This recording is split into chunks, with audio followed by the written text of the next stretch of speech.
All right, guys, what's going on? Welcome back to another episode of The Potential Project. I'm your host, Sean Calhoun, and I hope you are having a phenomenal start to your week and a great start to your day. Like always, I wanted to thank you guys for spending time and energy here with me because I hope that I can provide you with some knowledge, with some insight into certain things and help optimize your life, right? The goal with The Potential Project is that we are striving on a daily basis to get a little bit better, to learn new habits, create some standards, get more knowledge so that we can live this life a little bit more optimally, right? Nothing's perfect, and there's never going to be a spot where you are completely done because we set goals and we want to keep on achieving. But that's the goal. It's the pursuit of continuously getting better, feeling better, and just optimizing our life here. So, on today's episode, what we're going to talk about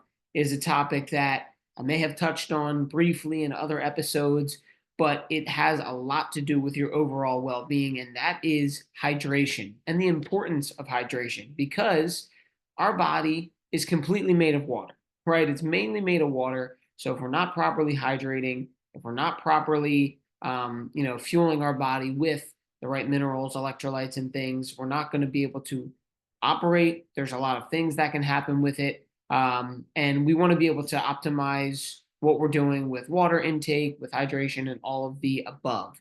So we're going to break this down in little pieces and talk about different aspects surrounding hydration, what to do, what not to do, and steps you can take today to make a difference, right? So, like I said, it's crucial, right? Whether we have fitness goals, whether we're an athlete, or whether we're just a human operating our daily life, it is super, super important that we know how to hydrate our body properly.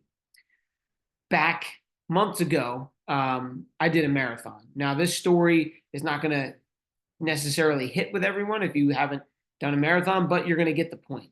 But I did a marathon, and in training for that, you start off, you run a couple miles, you run 3 miles, you run 5 miles, and you build up cumulatively how much you're running over time. It got to a point where I needed to run 14 miles for one of my training runs. So what I did, I got my belt ready. It had, two water bottles attached to it. So I had water for the run, and I had never run that far. So I didn't really know what to expect. So about 3 minutes into the run, I was running and the water bottles bounced and they hit the ground and they hit the lid and they broke. So I didn't have water for my run, but I kept going, right? And I was feeling good for the most part. I had, proper food in me. I had drinking water beforehand, but about 10 miles in, I really started to feel it and had to muster up basically just some mental toughness throughout the rest of the run. When I got done, you start walking. I was dizzy. I was lightheaded. I felt really nauseous. And I thought I was going to pass out. So I called Gianna, who's my fiance, if you don't know, and just said basically like, hey, this is where I'm at. I was on a trail where there was no one. And it was at a time where a lot of people weren't out. So I was like, man, if I pass out and there's no one here to help me, like this could be bad. So I called her, let her know where I was going to be at, and basically gave myself a heads up to get picked up and had to get some coconut water and get rehydrated properly. The point in this story is what I'm saying is that is an extreme measure of something that can happen if you don't properly hydrate. I did not prepare for that run properly, so I paid the consequences. I did not feel good at all for the next couple of days, and it took me a little while to get set back up. So, with that, we're going to break down some of the things of why hydration matters, right? So, there's your body composition. You've probably heard stats before about your body and how much of it is water. It's like 60 to 70% water, which means it's going to impact your muscle function, joint lubrication, your digestion, your function of your, organs, everything that your body is composed of has an effect from water and the hydration that your body gets. So then it affects your energy and performance, right? So even a little bit of dehydration can lead to fatigue, decreased strength, poor endurance during your workouts, like if you are someone who works out, you're going to really feel the effect of that during your workouts, or if you're an athlete during your game or your effort there. And then mental clarity, right? If you're dehydrated, you're going to have a lack of focus, your mood's going to decrease, your brain isn't going to be operating clear, and this is going to affect all areas of life, whether you're an athlete, if you work out or not, right? If your focus, your mood, and your cognitive function are down, well, then that affects our entire life. Then there's signs, like you're like, okay, Sean, I'm hearing you. It's like, yes, this is important. What are some signs to know if I'm dehydrated? Like, do I take a test? How do I figure this out? Well, simple ones are your mouth could be dry, you could be getting headaches, you could be dizzy, your pee could be dark, and you could get some muscle cramps. So this happens at all different times of the day, right? Like you might wake up with a headache, you might be working out and get dizzy, you stand up too fast, you get dizzy, your mouth is just dry throughout the day. These are little signs that you can figure out, like, hey, it's probably me being dehydrated. And I like to say these things because there could be something else going on. I'm not saying it's only hydration, but if you have a severe problem, you want to figure out the baseline stuff first. Like, hey, if you have a bad headache, you want to make sure you're hydrated, and then if it still proceeds, what else could be going on? If you've ever been to the hospital or the emergency room, you'll notice, like, what do they do first? They put you in the bed and they hook you up to an IV, because if there's something going on, your body needs to be hydrated properly enough to go heal what's happening and not have other types of symptoms like nausea, dizziness, and all those other things. So those are some physical symptoms that you should probably hydrate your body. And then there's performance, right? Like if you are an athlete or working out at all, there's going to be signs of dehydration because your performance is going to drop, right? Like if you're working out and all of a sudden, poof, the energy goes, or you're playing a game or you're going for a run and your energy just gets zapped, kind of like what I said when I was doing that long run, where at a certain point I was just like, whoa, this I'm shot. I just need to mentally get through this. That's another sign of dehydration. Then there's like other things that happen throughout the day where you're, like I said, like the brain fog goes. There's just other signs throughout the day where you can kind of tell you need some water, right? But it's like, how much water do you really need, right? You hear certain things on the internet. I'm not trying to say that I'm the expert, but it's just I'm giving you some baseline guidelines to how much water you should and could consume throughout the day. So you might have heard of the 8 by 8 rule. 8 glasses of water that have 8 ounces per day, right? If you do the math, that's 64 ounces. That's a half a gallon. So that really helps you say, like, all right, if I just drink a half a gallon, I'm doing pretty good, right? You're not like drowning yourself, but you're getting enough water in to maintain your daily needs. But with that being said, there are some things that are more specific, like based on your body weight or your activity level and your climate. Like if you're working out a ton, or if you're an athlete and you practice every day and you have games or you're doing long runs, that's going to need more hydration. If you live in a hotter climate, like if you live down in Florida where it's hot all the time, you're probably going to be sweating more. You're going to be doing things that are causing you to lose bodily fluids more often. So you might need more fluids as well. Then, if you can customize it, right? If you want to customize how much water intake you're getting based on those things, you can adjust it with that, right? Like your exercise intensity, how much you sweat. Maybe you're someone who sweats more than others. And then if you have specific goals like weight loss or muscle gain. But just baseline for how much you should drink during the day. If you took your weight and then you cut it in half and did that in ounces. So for example, if you weighed 200 pounds, you would consume 100 ounces of water per day. And then another baseline one is try to get 8 glasses that are 8 ounces in the day. That's going to really get you going on the right track to feel good, right? To not experience the dizziness, the headaches, the dry mouth, and those other symptoms that you might be experiencing from being dehydrated. So some things that you can do to like start practicing this, right, is start your day off right. When you sleep is when you dehydrate your body a lot, right? Your breathing, exhalation, takes some bodily fluids out of you. You might sweat. You're just dehydrating your body a lot while you sleep. So starting the day with a glass of water first thing in the morning will help kickstart your hydration and your body, right? Like you physically woke up, but water helps wake up your organs, all of your bodily functions. It's getting that system moving. So it actually helps you wake up even more. So it's going to kickstart your day. Next is pre and post workout. Really, the whole time for working out. You should be hydrating before, you should be hydrating during and after. The big thing is to not overdo it. Like if you have an endurance effort or a hard workout one day, the day before, you want to drink a ton of water so you're pre-hydrated. During your workout, you want to be sipping water throughout so that you stay hydrated, but you don't want to get nauseous or bloated by chugging it. And then post workout, same thing. You want to continuously sip your water or electrolyte drink after the workout, depending on how intense it was. Another way you can incorporate hydration is practicing things like carrying a water bottle with you. You can set a reminder on your phone that like every hour that alarm goes off and it reminds you to drink some water. And then another thing, which you might not think of, is eating hydrating foods like fruits and vegetables. Like if you look it up, cucumbers are like 98% water, spinach.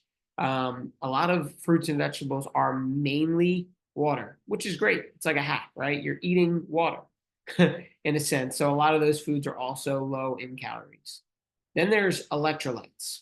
So electrolytes really should have an asterisk with them. I feel like they should be used only when it's appropriate, like after an intense workout or if it's extremely hot. Like let's say you're a contractor or a roofer or something like that, and you're out in the heat all day long and you're just sweating. Yeah, like electrolytes might help you, but you want to be careful because up until recently, there was just Gatorade, right? You drink Gatorade, that's your electrolyte drink. And I'm not saying you can't, but what happens is there's a lot of sugar in that. So you could even ask your dentist. One of the leading causes of cavities is like from drinking Gatorade because there's so much sugar. So if you have a teenager and they just like the taste, or anyone really, it doesn't have to be a teenager. If you're just drinking Gatorade because you like the taste of it, you're drinking, number one, so much sugar. So that's not good if you have a goal to be healthy and to lose weight or build muscle. And then second of all, it's causing cavities. It's messing your teeth up because it's all that sugar in there too. So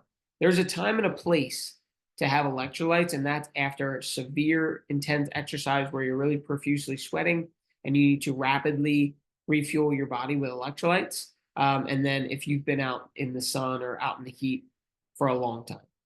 And then last tip, which I love, which I would recommend for everybody, is to mineralize your water, right? One way you can do it is to put a pinch of Celtic sea salt in your water every time you fill up. Celtic sea salt has magnesium, potassium, and sodium in it, which are your essential minerals in your body. The thing with these minerals is you don't produce them, right? Like your body doesn't make magnesium and potassium. You have to consume it through food and through fluids, right? The issue is that with the water we have nowadays, a lot of it is filtered, which means we're not getting those minerals in our water, right? Unless you buy mineral water. But you got to think back in the day, water would run down a stream, it would hit rocks, it would hit dirt, grass, all those different things, and you would drink it, and it's got all those minerals in there, which would give your body what it needs. Now, if you're drinking heavily filtered water, you're not really doing much for your body. So you can mineralize your water with a pinch of Celtic sea salt. They even have brands out there that have the single serving packs like Element, LMNT. They have a proper dosage of magnesium, potassium, and sodium in there. That's one of the best ones that I've had as far as taste is concerned and as far as effectiveness, right? Like what they're putting in there. They're not just loading it up with a bunch of sugar. I know Liquid IV has a new one, but I feel like their old one was full of tons of sugar as well. So be careful with what you're purchasing. But the very simplest way is Celtic sea salt, which you can get online, or I know Whole Foods has it. And that's what I do every single morning. is put a pinch of that in about 10 ounces of water, chug that first thing. And then I have my water bottle, which I'll do a pinch in there every time I fill it back up, which is really helpful. But like I said, if you want to upgrade it and spend a little bit of money on it, it's something like the Element packs. And I want to say one more thing about mineralizing your water. It's the fact that your body wants minerals. It doesn't necessarily want fluid and just water. It needs something to go hydrate your body and to let your organs run properly. That could be a whole nother podcast about how your adrenal glands function and how it affects your liver, your thyroid. That all functions based off of your adrenal glands, which needs to be mineralized. So this is like the baseline of getting your organs running properly, if you want to think about it that way. So there's two things that are kind of like myths that I wanted to bring up about hydration. And the first thing is that you can't drink too much water. Well, yes, you can. And that goes right off of what I was just talking about with mineralizing your water. So two things around this. Number one, you could essentially like get in water intoxication. Like you could drown yourself in water if you drank too much. So don't go crazy, right? That would be hard to do, but that's really challenging to drink that much water, but it can be done. So don't go crazy with the water. And the second thing with drinking too much water is if it's filtered water and there's no minerals in there, what you're doing is really harming the hydration levels of your bodies. So think about it like this. I just said that you can't produce those minerals. So let's say you're eating foods that are high in potassium and you've got sodium and you've got magnesium in your body, and then you chug a gallon of filtered water with none of that stuff in there. Well, you just probably went to the bathroom a bunch and you just diluted your whole body of all those minerals. Now you don't have them in your body anymore, and it's what your body's looking for to operate properly. So you're like, Sean, I drank a gallon of water today. Well, you could be flooding all the good stuff out and harming yourself even more. So you got to be careful with just chugging too much water. That's why I say around a half a gallon to a gallon, but make sure you're mineralizing it as you go. And then the other one is that only water counts. Well, that's not true either, right? There's two things around consuming water that I want to talk about with this. When you have fluids, there are some fluids that go against hydrating you as well. Coffee, teas, even though they're made with water, the components of them dehydrate your body. So they're doing the opposite effect as what water does. So you can't say, hey, I had a 20-ounce cup of coffee and I made it with 20 ounces of water. I'm drinking 20 ounces of water. That's not how it works. And then secondly, there are foods that can contribute to your daily hydration. So if you're someone who eats a lots of fruits and vegetables, that is hydrating your body with fluid as well. Like I said before, cucumbers, spinach, those type of green vegetables are like 95 to 98% water. It's pretty crazy because they're just like water and nutrients. So that's why they're so good for you, right? Because they're low in calorie, but they're giving your body the nutrients and hydration that it needs. So what can we do, right? We have to take some action steps, and we have to be able to take steps forward to make momentum and to actually make progress and to feel good in our life. And I mentioned this, I think, in last week's episode where I was talking about taking those smaller steps and committing to that over time. And that's something that you can do here, right? So some action steps that we can do is first, you have to figure out how much you consume on a daily basis. Like how much water are you really drinking? Are you someone who's drinking a gallon? Are you drinking a half a gallon? Or are you someone who drinks literally just a glass when you think about it? Right? Because that needs to be assessed. You might be drinking a lot of fluid, but maybe it's coffee, then iced tea, then soda, then whatever else, right? How much water are you actually drinking? Then from there, let's figure out what a healthy amount would be based on your current weight and your activity level. Like, let's say, back to the example, if you weigh 200 pounds, you should at least be getting 100 ounces of water in daily. And then if you're also someone who exercises daily, maybe a little bit more, right? Like baseline, half of your weight in ounces. And depending on how much you're working out or moving, or if you have a very, labor intensive job, you need to be upping that level. And then last is to make a commitment, right? You got to get closer to hitting your daily mark by doing a couple things, right? First thing I would say is buy a water bottle, right? If you don't already have one, they have 1.5 million brands. You got your Stanleys, you got your Yetis, you got your hydro flasks. And I know those can be pricey, but you don't have to get a pricey one. And number two, if you do, like, let's say you spent $50 on a water bottle, you're not going to forget about that. You're going to be like, where's my water bottle? I need it with me at all times. And that's going to cue you to drink water throughout the day. And then second is to set those reminders on your phone. So today, this week, you can set a reminder for every hour to go off. An alarm goes off and it says drink water, right? They even sell water bottles that do that, but you don't have to do that. They're like $100, I think.